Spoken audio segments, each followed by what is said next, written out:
சாய்ராம். என் அன்பு செல்லமே, என்னுடைய தங்கமே, வாழ்க்கையில் முன்னேற வேண்டும், ஒவ்வொரு நாளும் எல்லா விஷயத்தையும் செய்ய வேண்டும் என்று நீ ஒரு பக்கம் போராட்டம், வேறொரு பக்கம் வேறொரு விஷயம் நடக்கிறது. ஆனால் உனக்கு தெரியவில்லை. ஏனென்றால் நீ மற்றவர் யாரையும் நீ பார்ப்பது கிடையாது. ஆனால் உன்னை யாரோ ஏதோ ஒரு இடத்திலிருந்து ஒரு கண் பார்க்கிறதல்லவா, அது யாரென்று உனக்கு தெரிய வேண்டும். நீ பாட்டிக்கே உன்னுடைய வேலையை பார்த்து கொண்டிருந்தால் பின்னாடி இருந்து உன்னை சுரண்டும் ஆள் யாரென்று தெரிந்தால்தானே அவனிடமிருந்து நீ ஜாக்கிரதையாக இருக்க வேண்டும்.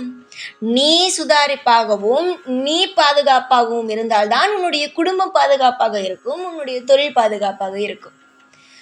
நீயே உன்னுடைய வேலை உண்டு, நீ உண்டு, உன் குடும்பம் ஒன்று என்று எதையுமே நீ கவனிக்காமல் இருந்தால், எல்லா விஷயத்திலும் அலட்சியத்தை காட்டிக்கொண்டு இருந்தால், பின்னாடி இருப்பவன் ஒரு நாள் காலை வாரி விட்டு விடலாம். சுதாரிப்போடு நான் ஒருவனுடைய அடையாளத்தை சொல்கிறேன். அவன் யார் என்பதை நீயே எனக்கு சொல்வாய். இவன்தான் சாயி, எனக்கு நன்றாக தெரியும் என்று. அந்த அளவுக்கு நான் அடையாளத்தை நான் சொல்கிறேன். ஆனால் அவன் சரியானவன் அல்ல. அவன் தவறு செய்கிறான். அவன் சரியான ஆள் அல்ல. ஆனால் நீ அவனை ரொம்ப நம்புகிறாய். வாழ்க்கையில் அவனை நீ ரொம்ப நம்புகிறாய். இவன் நிச்சயமாக நமக்கு துரோகம் செய்ய மாட்டான், நிச்சயமாக நம்முடைய வாழ்க்கையில் ஒரு நல்ல உதவியை செய்வான் என்று. ஆனால் அவன் பின்பு குழிப்பறித்து கொண்டு அந்த குழியில் உன்னை தள்ளிவிடலாம் என்றல்லவா நினைத்து கொண்டு இருக்கிறான். உன்னிடம் அவன் மிகவும் அன்பாக பேசுவான். சொல்லப்போனால் உன்னை எப்பொழுதுமே உன்னை போலெல்லாம் இல்லவே இல்லை, உன்னுடைய யோசனை எல்லாம் தனியான யோசனை தான், நீ அறிவாளி, நீ எப்பொழுதுமே சரியாகத்தான் யோசிப்பாய், உன்னுடைய யோசனையை மற்றவன் எப்பொழுதும் சொல்லிவிடாதே, அவன் எடுத்துக்கொண்டு போய் ஜெயித்து விடுவான். இப்படியெல்லாம் உன்னை எப்பொழுதும் பெருமையாகத்தான் பேசுவான். எப்படி என்றால் அதிகபட்சமாக பெருமை. நீ நினைப்பாய், இவன் ஏன் சில சமயம் நம்மளிடம் இவ்வளவு அதிகமாக பெருமையாக செய்கிறான், இவனுக்கு நம்மிடமிருந்து என்ன கிடைப்பதற்காக அவன் இப்படி செய்கிறான் என்று அவன் அடிக்கடி கேட்பான். என்ன செய்யலாம் என்று முடிவோடு இருக்கிறாய் அடுத்தது என்று கேட்பான். நீயும் கேட்கிறானே, உண்மையானவன் தானே, நம்மை புகழ்கிறானே என்று நீ என்ன தெரியுமா சொல்வாய்? நான் அடுத்தது தொழிலில் இந்தந்த விஷயத்தை செய்யலாம் இருக்கிறேன், என்னுடைய குடும்பத்தில் இந்தந்த விஷயத்தை செய்யலாம் இருக்கிறேன், இந்த மாதிரியான யோசனைகளை நான் செய்து வைத்திருக்கிறேன், அது எப்படி நடக்கும் என்று தெரியவில்லை என்றெல்லாம் சொல்வாய். ஆனால் அவனை பார்த்தாயானால் அவன் நீ சொன்ன அடுத்த 2-3 நாளில் அதை அவன் செய்து கொண்டு நிற்பான். அப்பொழுதுதான் தெரியும், ஏன் இவ்வளவு மோசமாக அவன் இருக்கிறான் என்பதை. அவன் உன் மீது அன்பாக இருக்கிறான், உன்னை புகழ்கிறான் என்று நினைத்து கொண்டு நீ எல்லா விஷயத்தையும் சொல்லிவிட்டாய். ஆனால் அவனை பார், உன்னுடைய யோசனை எல்லாம் நல்லபடியாக இருக்கிறது என்பதற்காக அவன் உன்னை எவ்வளவோ விஷயத்திலிருந்து காயப்படுத்தியிருக்கிறான் பார். நீ என்னுடைய தங்கமே, உன்னுடைய வாழ்வில் என்னென்ன நடக்க வேண்டும், எந்தெந்த விஷயங்கள் நடக்க வேண்டும் என்பது அனைத்தும் எனக்கு நன்றாகவே தெரியும். எந்த ஒரு நிலையிலும் நீ உன்னுடைய வாழ்க்கையை நினைத்து கவலைப்பட வேண்டிய அவசியங்கள் ஒரு நாளும் கிடையாது. காலம் முழுவதும் நீ அழுது கொண்டே இருப்பாய், அதை நானும் பார்த்து கொண்டே இருப்பேன் என்று நினைத்தாயோ, உன்னுடைய அனைத்து கண்ணீருக்கும் நிச்சயமாக நான் பதில் கூறுவேன். உன்னுடைய கண்ணீரை துடைத்து நான் நிச்சயமாக உன்னை நல்லபடியாக வாழ வைப்பேன். எந்த நிலையிலோ உன்னை நான் சோர்ந்து போக விடமாட்டேன். ஆசையாக ஒவ்வொரு விஷயத்தையும் செய்து கொண்டே இருக்கிறாய்.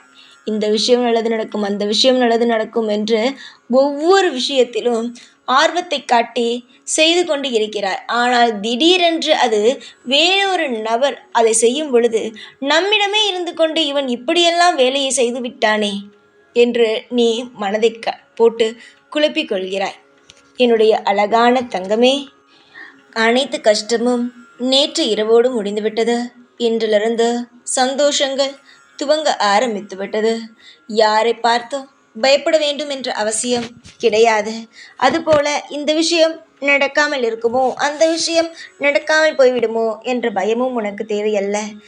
எது உனக்கு தேவையோ அது நிச்சயமாக உனக்கு நடக்கும்.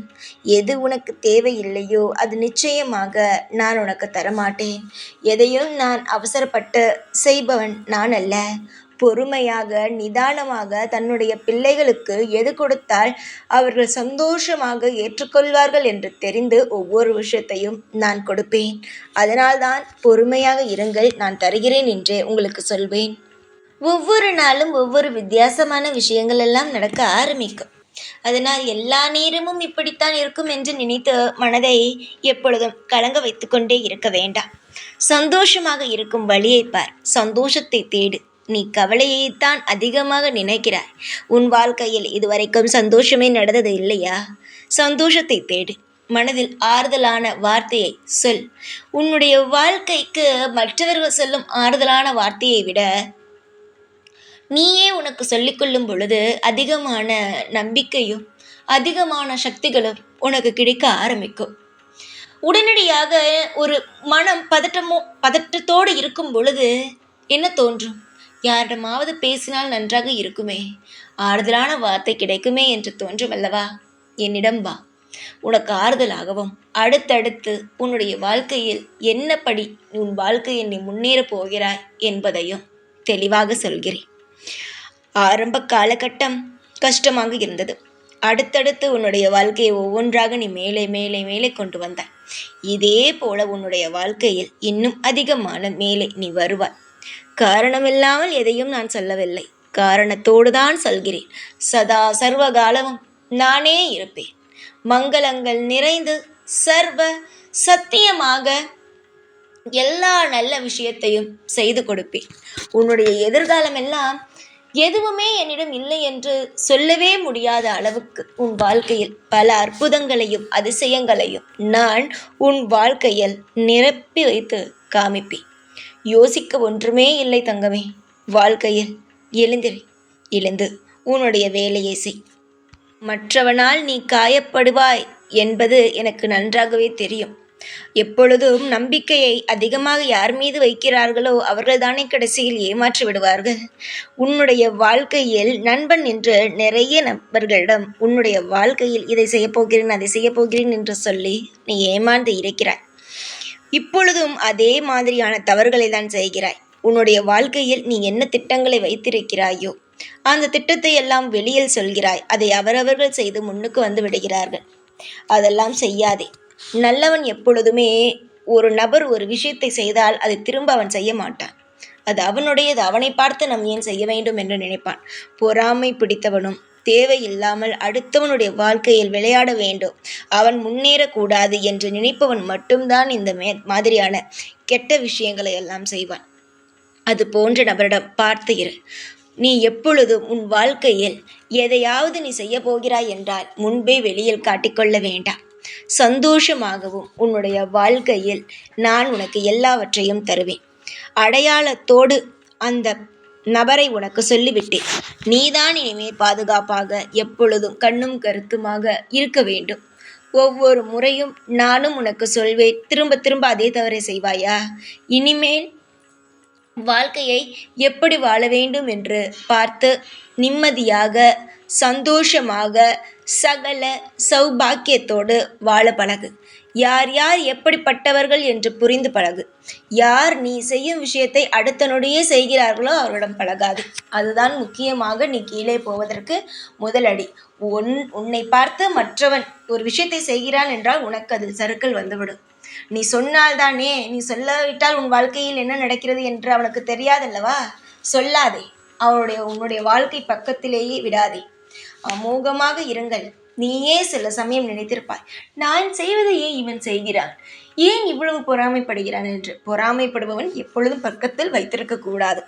நல்லவன் ஒருவனாக இருந்தால் போதும், அவன் மட்டுமே இருந்தால் போதும். கெட்டவன் பல பேர் இருந்தாலும் வாழ்க்கையில் நிம்மதியாக வாழ முடியாது. நான் சொல்லிவிட்டேன், எதற்குமே உன்னுடைய இஷ்டம். சந்தோஷமாக இரு, எப்பொழுதும் உன் கூடவே இருப்பேன். இந்த சைனான் ஓம் சாய்ராம்.